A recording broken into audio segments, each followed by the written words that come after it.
Amazing. And one point is about the next event that will be at the beginning of December. The event is already available on Meetup for registrations. I will put the link in the chat during the session.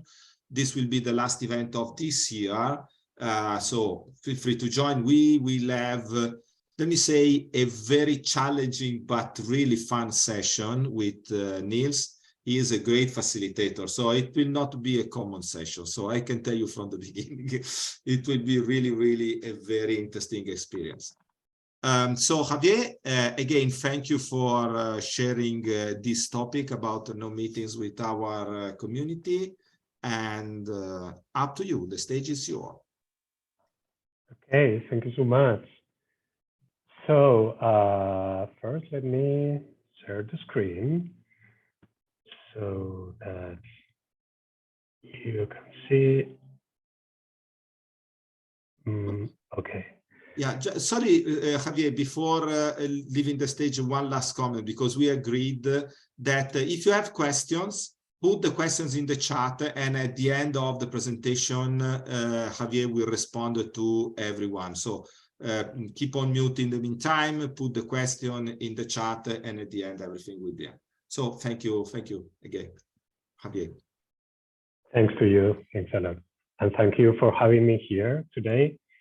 So I'm going to talk about how to work with fairer and more efficient meetings, right? Because we now live in this distributed asynchronous teams world. So this is like a very hot topic. And I think we are kind of sometimes struggling with meetings, right? So are you familiar with this feeling like I have too many meetings on my day? And sometimes I finish this meeting with this sense of like, this was not really productive. So ineffective meetings, right? This is a real snapshot from a real agenda of GitHub's programmer. So he had this problem, right? Like when you sometimes rise to management positions and you have a lot of meetings, sometimes this is related to management, to roles in the organization. So you have these feelings, as I say, of frustration, unproductive, and you have this question of when do I work, right? When do I execute the work? So this is kind of the struggling we're facing in different type of companies, different type of organizations. It doesn't matter the stage, whether you are a startup, a scale-up, a very big corporations, kind of everyone is struggling with meetings, right? And it's the basis of all collaboration, right? It's a pillar of collaboration. So that's why I wanted to talk about this, and that's why I did this proposal of no meetings, which is not really about completely removing meetings, but like getting this balance, okay? So why these things happen, I will say first, I needed to talk about culture, right? About the organization's culture. Like sometimes meetings are like too long, etc., because there is not a safe space in the organization to put value, to put value to your work and show the value of your work. So sometimes we kidnap a meeting like only to, you know, show this and put, you know, put a medal yourself or things like that. So sometimes it's about ego, sometimes it's about politics. I have to be here because here in these meetings, the decisions happen. It doesn't matter if we are 20 people in the room and it's super ineffective, but I have to be because depending on the culture, you kind of feel urged to that, right? So I call this like we have culture constraints, but we also have, and this is a quote, a fun quote I love, like anyone who likes meetings will be banned from attending meetings. Okay, this is also related to this kind of constraint. We have also organizational culture that enables, the kind of improvements and the kind of tips we are going to talk today, like transparency, like sense and response, which means it's not being reactive. It's like feeling the low signals, like early feelings on patterns on what is happening on your context, and then responding before and very early something happened, right? And also the aligned autonomy. So culture is fundamental to what happened on our meetings. But before we start like giving tips, etc., I want to ask a question to you, because we have to put like a common definition, a common understanding to really make sense of what's going on afterwards. So I want to ask you, like, do you think this is a meeting? So if you can, I think you have a raise hand kind of thing on the Zoom. So if you can raise your hand, or if you can write, do you think, who do think this is a meeting, and who thinks this is not a meeting? Okay. So let's see some seconds. This is a meeting to inform. Michael, okay. Anyone more? The hands. Can you help me, Corrado, because I don't see everyone right now. So if you can help me count. Let's see. Okay, I see hands now. I see hands. Sorry. 1, 2. So the people raising their hands think this is a meeting, right? Okay, not many people. So this is why I wanted to put this like tabula rasa, like everyone on the same shared understanding. For me, a meeting is something that it's synchronous. Okay, so we need to be connected here. We cannot be doing something else. It's synchronous, it's live, and it's 2 or more people. Of course, I cannot have a meeting with myself. That would be so when I talk about meetings, this is my understanding of meeting, okay? And what we are gonna see today, that is a meeting, that sync time and 2 or more people. So yes, this will be a meeting in my definition, probably a learning session type, because we will talk about meeting types, okay? So now that we have this common understanding that this is a meeting, let's check like the state of the art, right? Like when I started like looking for literature, books, etc., and it's kind of the tip of the iceberg for me, right? Like the state of the art is like, okay, before a meeting, you should have an agenda or clear objectives. If there's no agenda, then there's no meeting. Sometimes it doesn't happen anyway, of course. You should have a strict time box. You should be very mindful of the trade-offs, like who should attend. So like 5 people in a room for 1 hour on a classical organizational economic perspective would be like 5 hours meeting, so to speak. And then, well, during the meeting, you have to be focused. Sometimes we are with the laptop open and working on whatever, not really focused. So respect is needed. And then afterwards, it's very common to see a summary, kind of meeting minutes and things like that. Okay, so what I want to do is like dig a bit deeper and talk about collaboration skills. Because if you think about it, different type of meetings requires different type of skills, right? So for meetings that require decision making, there are related skills. The same for learning, like a training, a learning workshop or whatever. The same for the asynchronous communication needed to around the meetings or even to remove meetings, which is written communication is a skill super important for working on distributed teams nowadays. So my point is like collaboration skills there are different skills per meeting, and the big thing is that skills are trainable. So we need to train these skills, right? And this opens a whole world of things. So for me, a big improvement will be to improve your written communication. And the written communication allows purpose and reflect before communicating, not like oral communication. If I want to change something I just said, I have to correct, but writing, you can pause. You have to avoid pressing enter compulsively. Don't say hello, enter. I need to talk to you, enter. Try to really practice summarizing. Be concise, like remove all the words you can. Okay, this would be a great tip for me, removing words.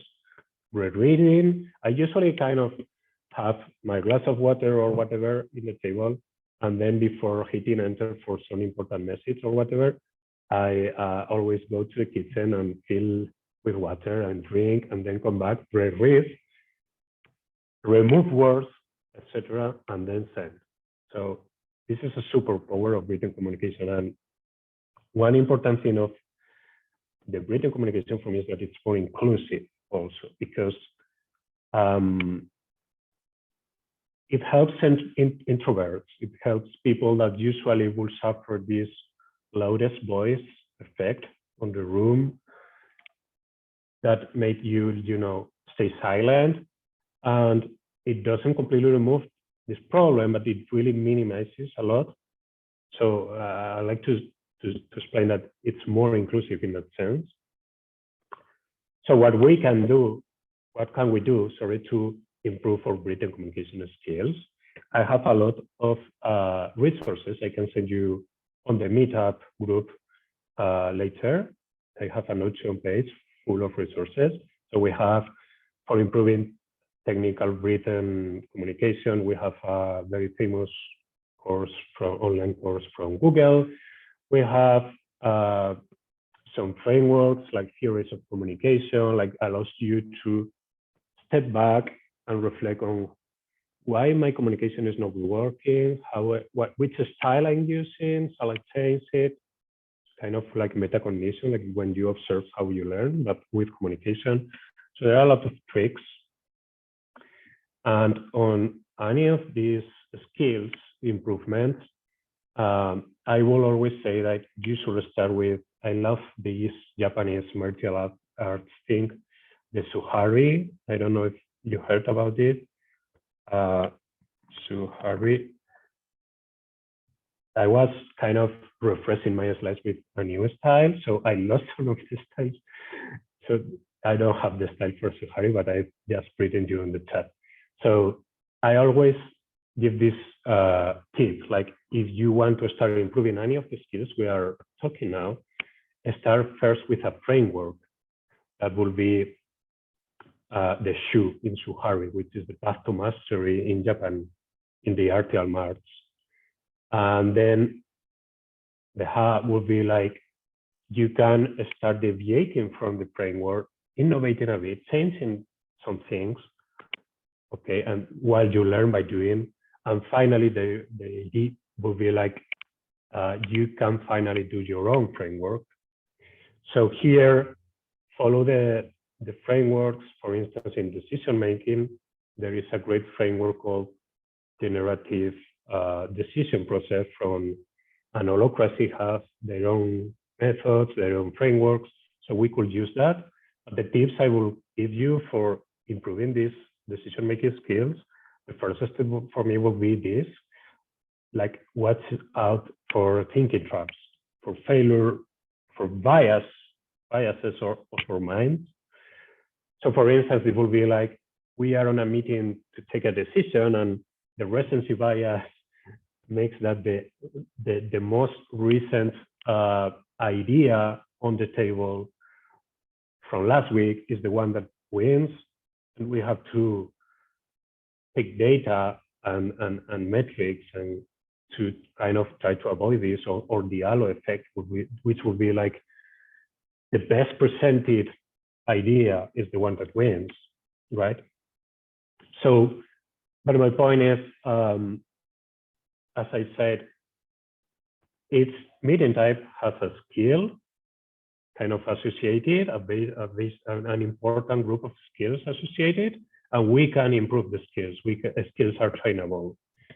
So written communication, decision making, here are more things for decision making that help me.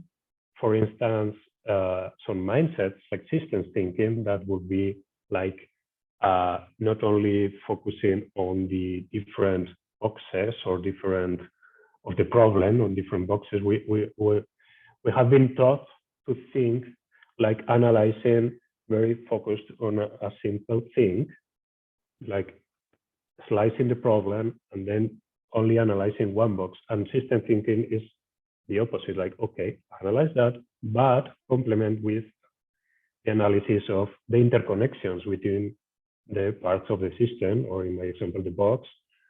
So system thinking allows you to look in a more holistic way. And well, you can search for these tools. I will send you some resources. I love, for instance, doing causal loop diagrams, which are like some arrows and just like this increments this other thing, and then a feedback loop is created. It's very focused on loops, reinforcing loops, negative loops, etc., etc. So these things help to think better and to make better decisions. That was my point. And another is super important skill for meetings, for the meetings like I said, like these learning sessions and workshops, trainings, capacity buildings, etc., are learning skills, right? So I will also recommend starting with this framework of learningscientist.org or .com, which selects the 6 science-based learning strategies that are that studies have proved that work, that with these techniques you learn better.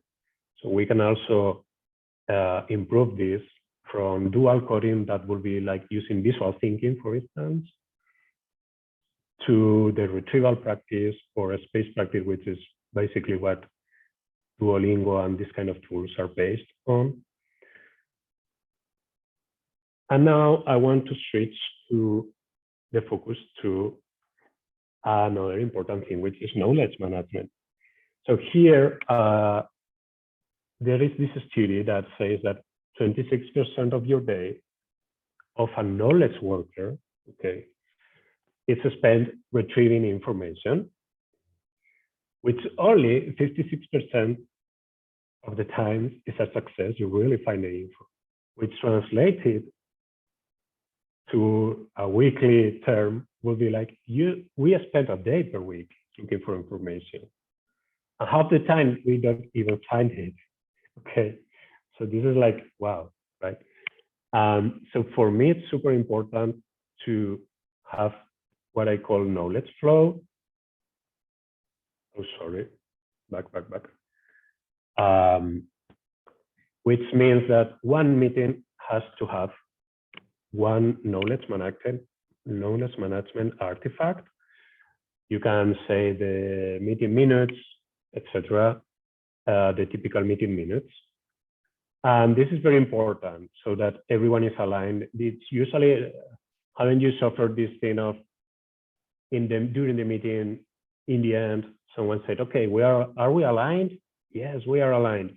And then it's proven afterwards that we are not aligned. So if we have a knowledge management artifact to write down the conclusion, it helps verbalizing the conclusions. It helps to really break this fake sense of alignment. And also there is different type of writing for different type of knowledge management approach for each different type of meeting. Okay, so as I said, I kind of refreshed all my slides and I think I moved or something, so sorry for that. But before going to the meeting types, I wanted to show this graph about when to have a meeting. So this is from where I work, Quaderno.io, and we have this culture of like meetings are toxic, which when I started on the company, I was like, wow, this is for us. We have a very healthy culture, but this is like so a bold statement, right? Like meetings are toxic. But the thing is that we put our own lives first, and for doing that, we really need to have very little, no meetings at all, basically, or only a bunch, a few, and really work the time you want to work. So this was from our handbook, like how we work, right, for the onboarding. And basically was like, okay, before having a meeting is like the last resort, right? So make these questions to yourself. Have I thought through this situation? If not, just schedule time for strategic thinking. If I did, then do I need input? If you don't need input, just do the work, right? If I need input, does this input need to be in a real-time conversation? If you can avoid that, then just use the asynchronous communication tools.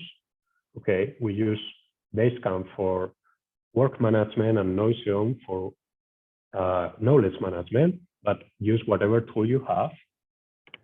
And then if there is no other, the last resort will be then schedule and prepare a meeting.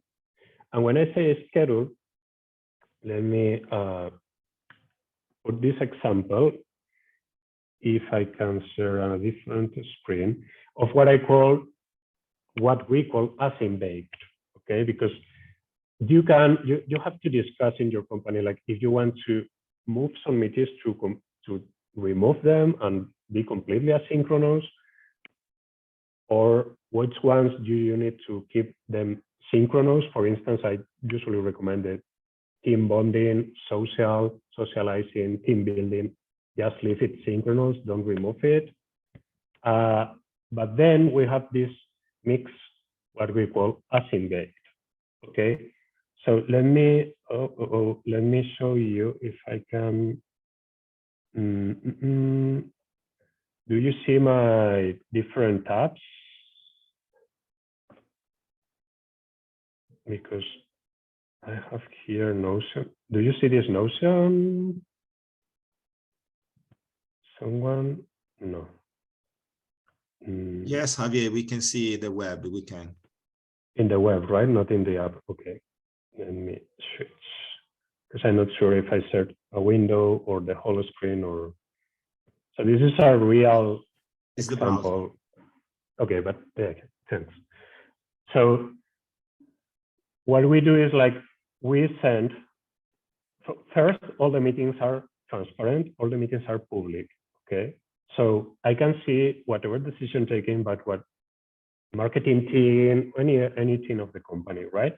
So this is a lot of information. So you need to like tweak your tools. Don't let the tools model your behavior, but the other way, you need to tweak which notifications you are subscribed to, because it could be a very overwhelming knowledge flow of information, right? So all meetings are public, and then I can see all the meetings. And what is async baked? What is that? Is that we send this 1 day before the meeting, right? So this is very important to send 1 day before, because people can prepare. As we have classified with all the meeting types we have per team, we have different templates. Let me show you here. We have different templates per team. Okay, so it's very easy to create a new meeting. Okay, which is based on, as I say, the different skills, etc. And then people feel these things. And the good thing about this is that all the conversation happens. Like before the meeting, asynchronously, a lot of issues are already solved.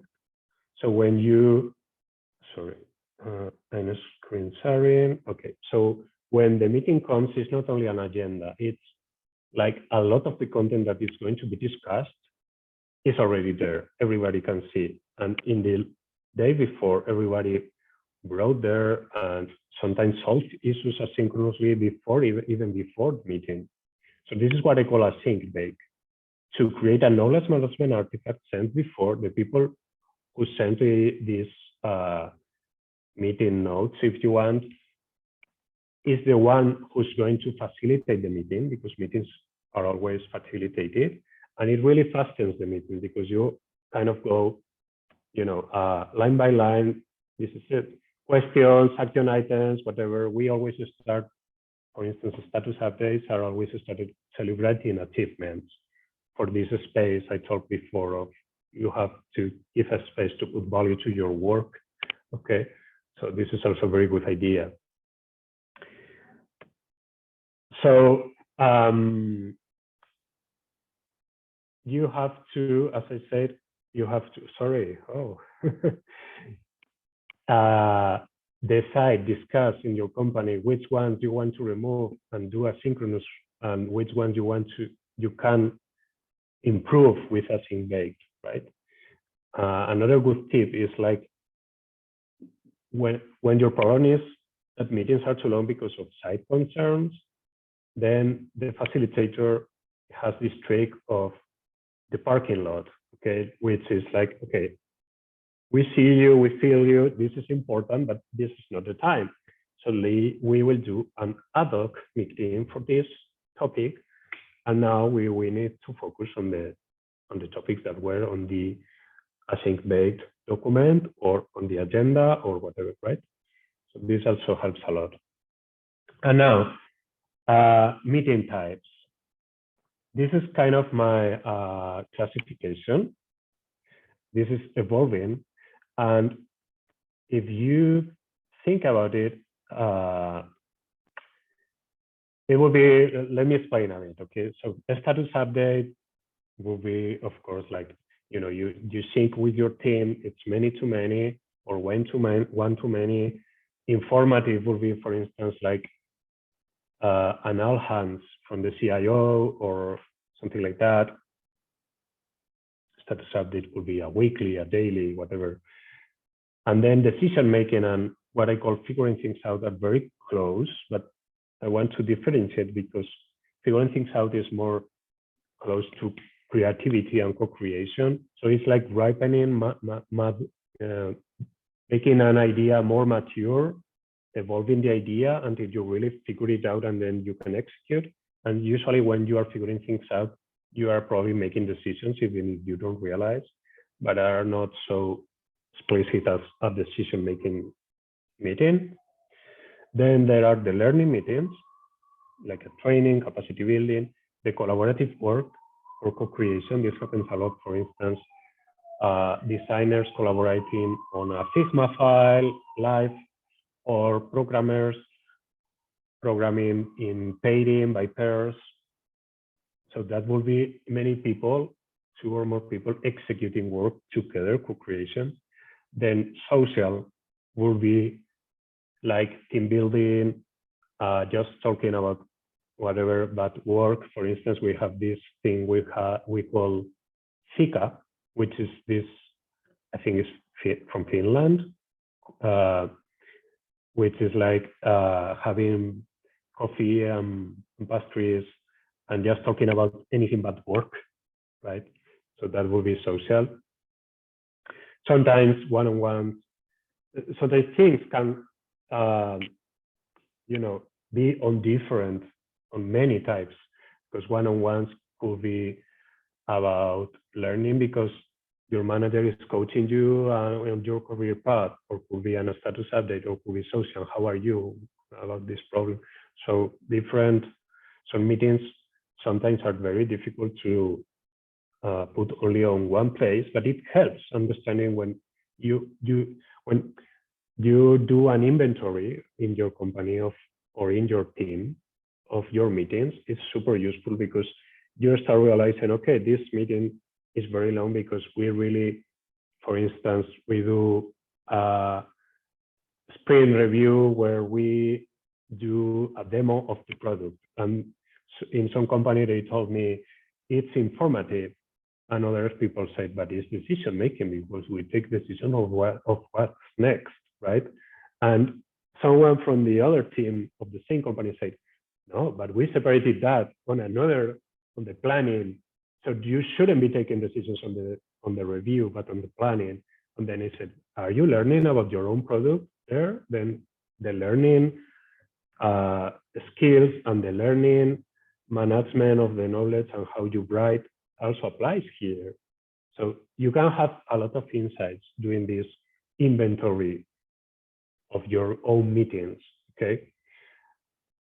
And I'm having this last one, which is very special for me, which are the goal-driven, what I call goal-driven. And that will be a meeting that has a clear goal, for instance, making a sale, or troubleshooting a client's problem, sorry.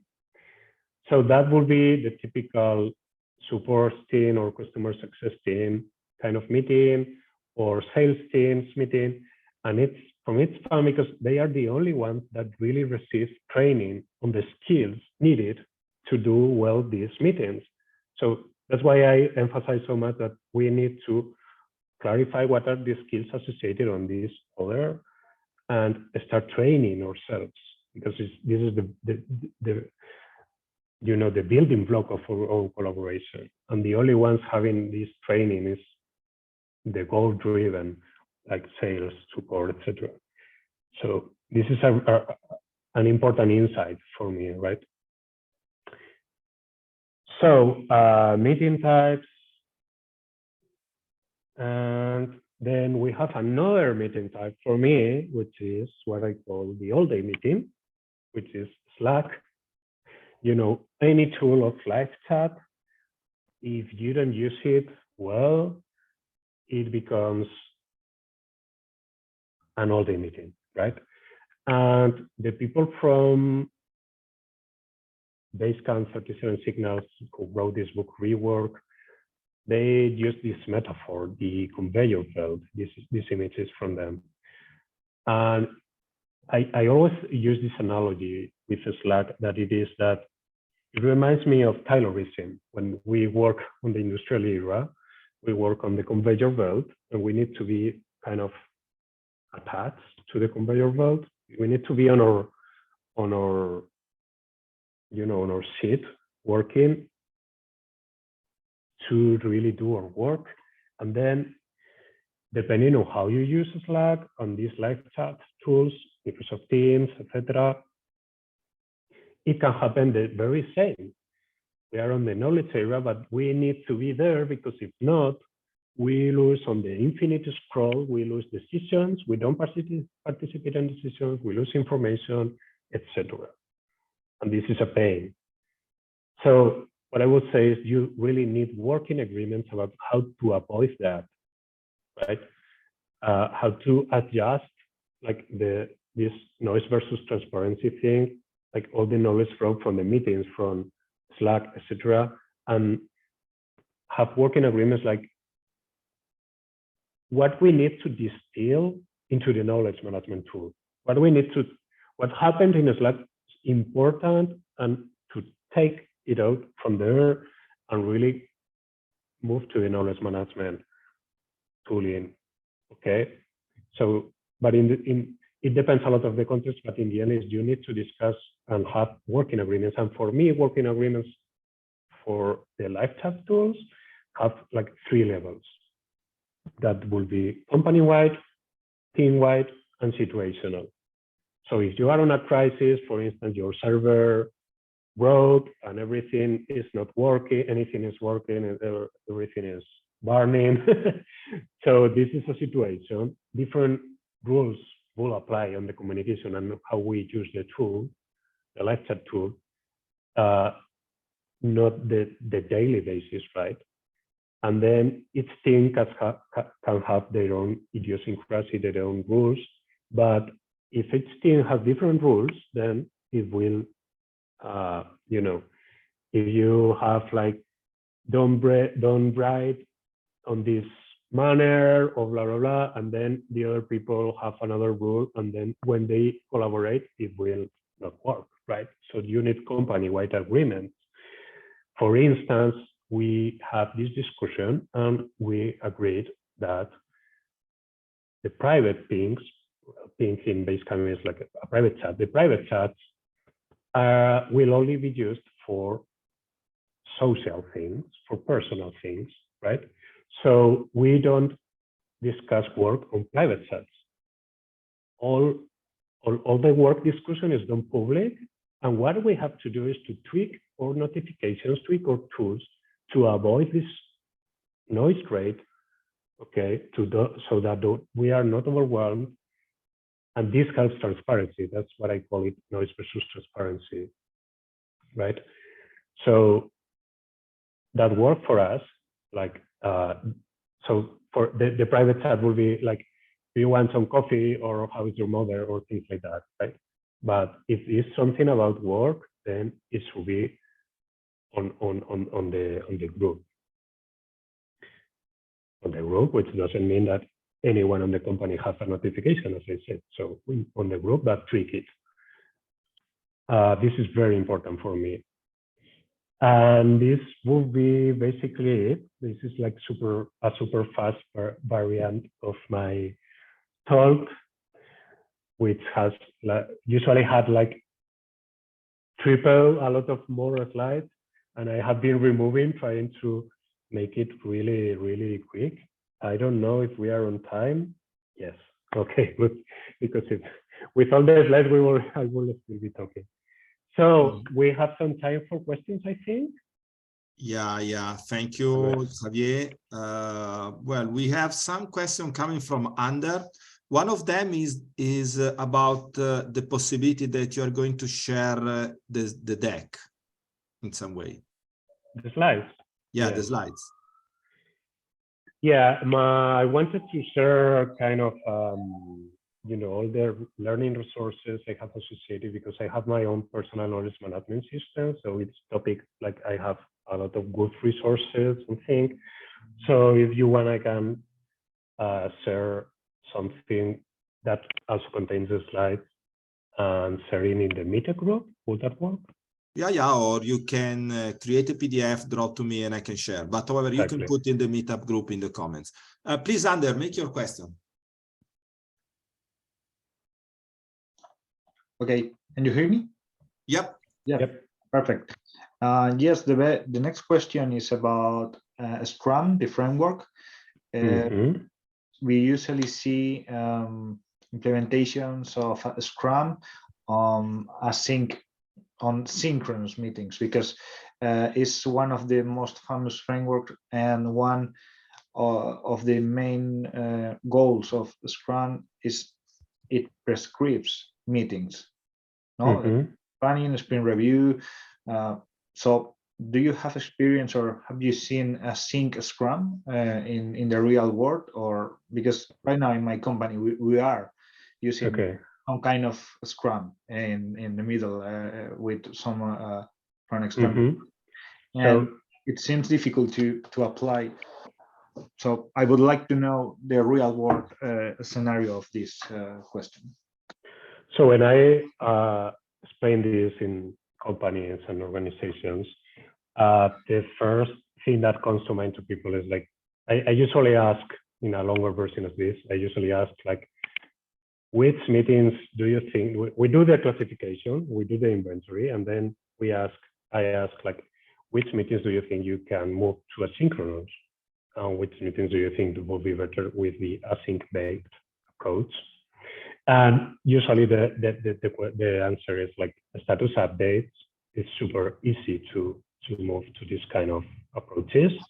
So that would be like, you could do asynchronous dailies or asynchronous, basically dailies, because in Scrum there's no weekly, so dailies. But for instance, what happened to us, like we have only one meeting every 2 weeks per team. all the other work is done asynchronously. So we even thought about what if we remove this meeting, right? The async is and do it completely asynchronous. But then people don't have this safe space among team on the same team to see their faces, to talk, to whatever. So we didn't remove for that. So what I would say also is, like I said, start with Suhari, like follow a framework, then change, then do your own. But also I would say, like, don't rush. This could work on my context and on many contexts, but it doesn't mean you have to start removing meetings everywhere. I would say that a good approach would be making them more effective, right? So you could do asynchronous days. You could do in a Scrum. The retro for me is the most important part of probably of Agile, I would say. So the retrospective, I would really prefer to, be synchronous, good facilitated with a good group dynamic, etc. And I don't know about the others. What do you think? Which one do you think will benefit from the tips I gave? I was thinking about the sprint review, or maybe the sprint demo, on which you can record yourself presenting what you have in the sprint, and you can let people give you feedback. And it's better because the feedback is written down there, and you can directly approach it. And I don't know, maybe it's the only one, because the sprint planning is more for conversations and for sharing with people, and retrospective, of course, it should be synchronous, in my honest opinion. We've been using Looms, which is this tool for doing quick videos when we need it for UX flows, super screens, animations, very complex design things that requires really helps having the something visual. But we avoid videos and we avoid audios because they are not searchable. Because one of a good knowledge management system will be having a good structure, architecture of information. So navigation-based approach is easy, but also the search is super, super, super important. So I would say it's a good approach, the videos, but also we will have to do what I said, like in the learning sessions that I said, don't force people to watch the whole video. Extract the main insights, the tricky ideas, whatever. So if you do a sprint reviews with video, then a good summary, a good written summary will definitely help a lot, not only the video. Okay, thanks. Some more questions. Aaron? We have another question from Saul. Please, Saul, and then Aaron. It's after that. Saul, if you can unmute and make your question. Yeah, sure. I was just curious on some thoughts about how to drive this this no meetings culture at a company from more of a grassroots level, rather than, it's easier to affect change the higher you are in the org chart. But, if you're in a company where, maybe the executive leadership, believes strongly in meetings and the current culture, what suggestions do you have for trying to incent the company to move in this direction? So for me, the perfect thing will be having this company initiative, like top down, right? Where trying to involve everyone depends, of course, on the size of the company. You can do different things, like if it's super big, like more than 100 people, super big, like you cannot do a workshop with more than 50, 60 people. It's like difficult. So workshop of taking working agreements, etc., etc. So it depends on the size. You have different approaches. That will be perfect for a company-wide. If you don't have the support of the C-level, etc., you're going to start kind of guerrilla, I like to say, from the bottom, and you're going to start some of the tips I gave, like next Monday, on your own team. doing your own inventory of meetings, okay? And then the classification, I usually kind of map like meeting name, frequency, number of attendants, the duration, the type. And if you have a value stream mapping, that will be also super helpful. This is a lean technique that maps all that happens in your company from ideation to the value being used by your customers, and try to measure the lead time of each process. You don't have to be like super strict on the technique. Some posits will do it, but if you have all what happens for the system thinking, as I said before, for a holistic approach, if you have everything mapped, then it's super helpful to map also this inventory in this value stream mapping. That will be like the pro tip, okay, the advanced. So what will probably happen if it's guerrilla is that we will suffer from the live chat things, working agreements. You can change how you behave, but if the system doesn't change, the other people won't. And the best way to change the people's behavior is to change the system they move into. So that's why I said working agreements company-wide is super important for live chat. Okay, but the things with meetings, you can start with your own team. Does this answer your question? Yes, thank you. Appreciate it.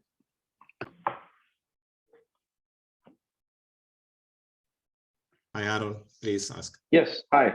No, thank you for this great presentation and talk. So I do a lot of work with industrial customers, and so they tend to take, more often than not, more of a Gemba kind of Kanban meeting, you know, doing the right things, doing better things better type approach, and then their value streams are you know, mostly documented, and you really try not to meet outside of those conditions unless there's, you know, a substantial exception, right? You know, there's an emergency, there's a gap, etc.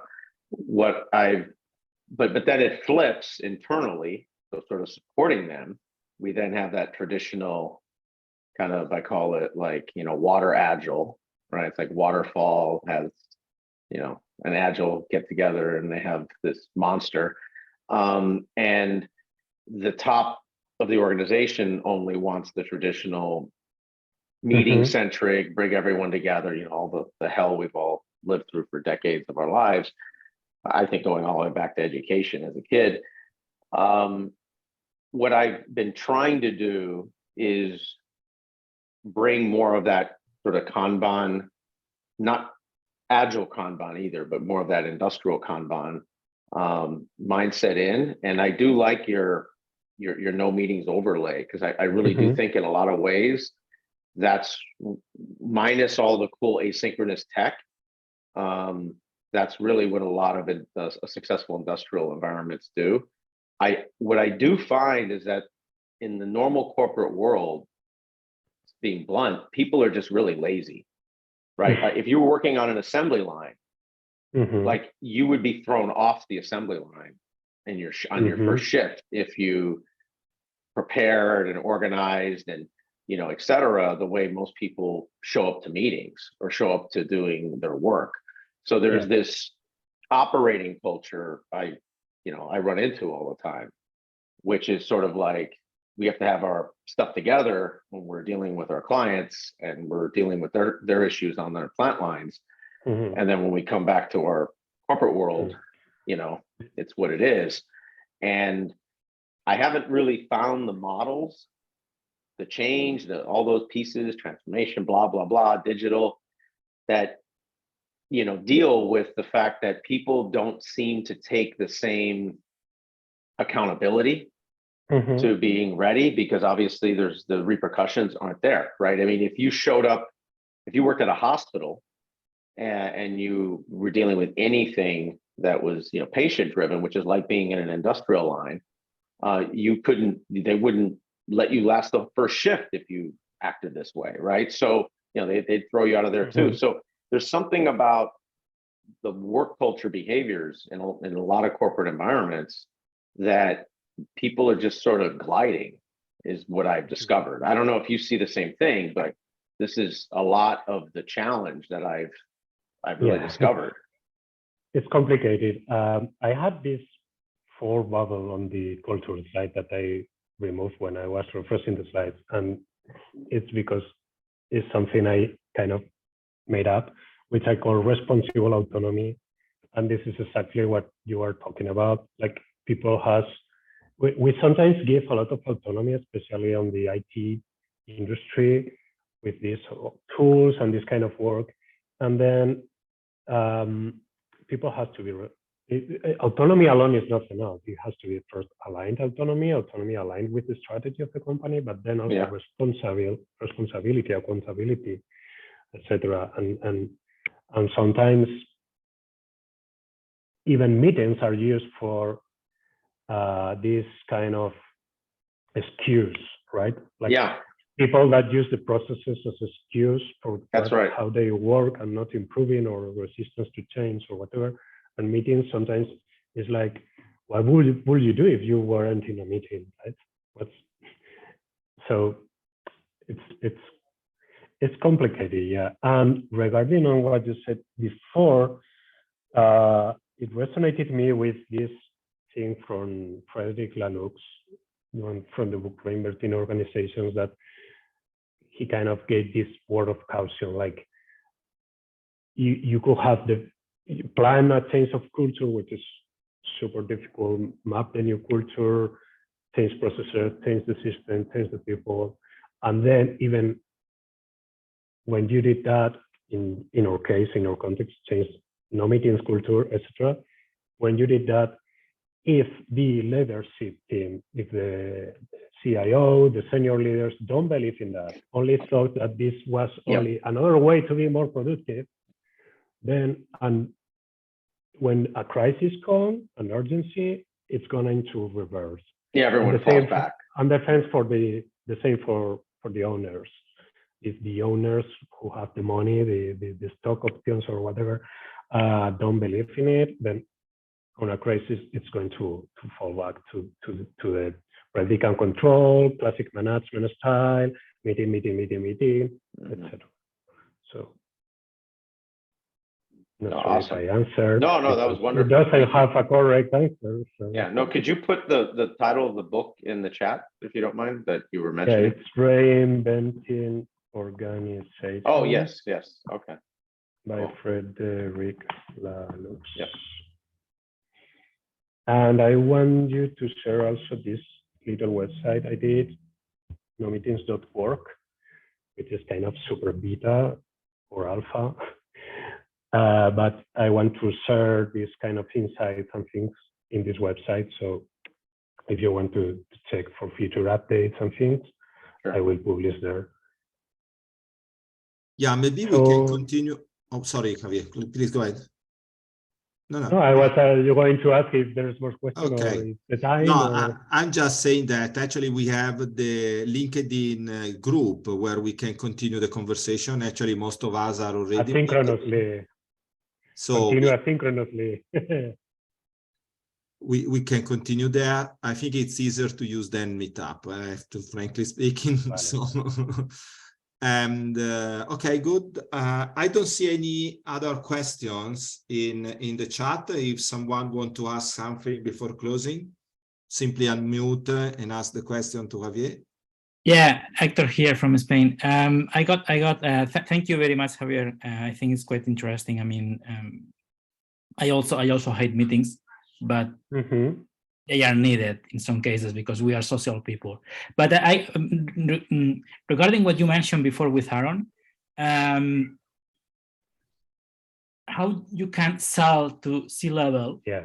Okay. What is the KPI? That's a very good question. I mean, based on my experience, you need to get the value.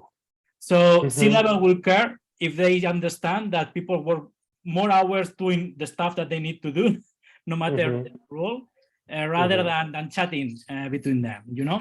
So in some cases, performance, in some cases, but also when you answer with Ander about the Scrum, how to do it async and so on, I believe it's a matter, in my opinion, of course, I believe it's a matter of what works for your team, because the team is the people that get together and do the stuff, and they need to feel. I usually use as well knowledge tools, as you mentioned.